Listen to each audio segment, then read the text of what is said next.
অন্ধ লোক যদি হঠাৎ দেখতে পায় তখন সে সর্বপ্রথম হাতের লাঠিটাকে ফেলে দেয়, অথচ লাঠিটি তার দুঃসময়ের সঙ্গী ছিল।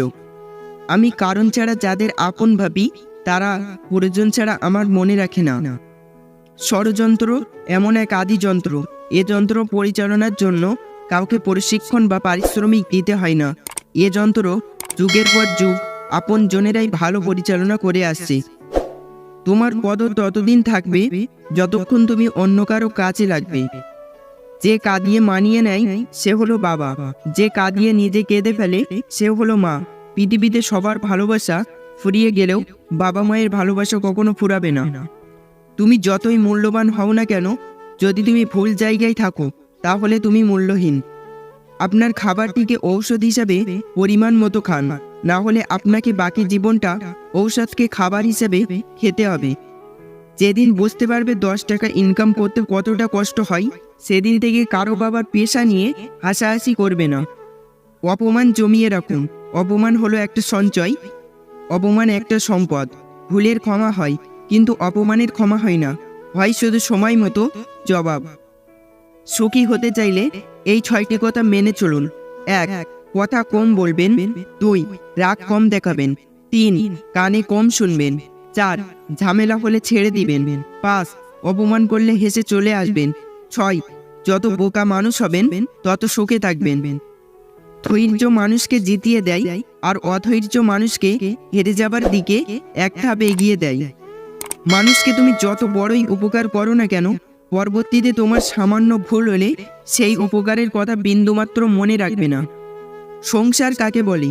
25 বছর পড়াশুনো করার পর মাথার ঘাম পায়ে ফেলে একটা ভালো কাজ জোগাড় করে একটা মেয়েকে বিয়ে করে তার সমস্ত অত্যাচার মুখ বুজে সহ্য করে হাসি মুখে থাকাকে বর্তমান যুগে সংসার বলে।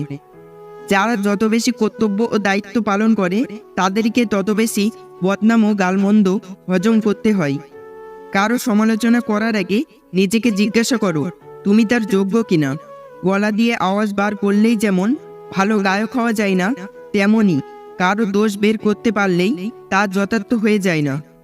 এক হাঁড়ি দুধ নষ্ট করতে গেলে যেমন 1 ফোঁটা লেবুর রসই যথেষ্ট, ঠিক তেমনি কারো মধ্যে বিশ্বস্ততা নষ্ট করতে হলে হালকা সন্দেহ ঢুকিয়ে দেওয়াটাই যথেষ্ট। বাবার চেয়ে বড় দায়িত্ববান কোনো পুরুষ হয় না, আর মায়ের চেয়ে যত্নবান কোনো নারী হয় না।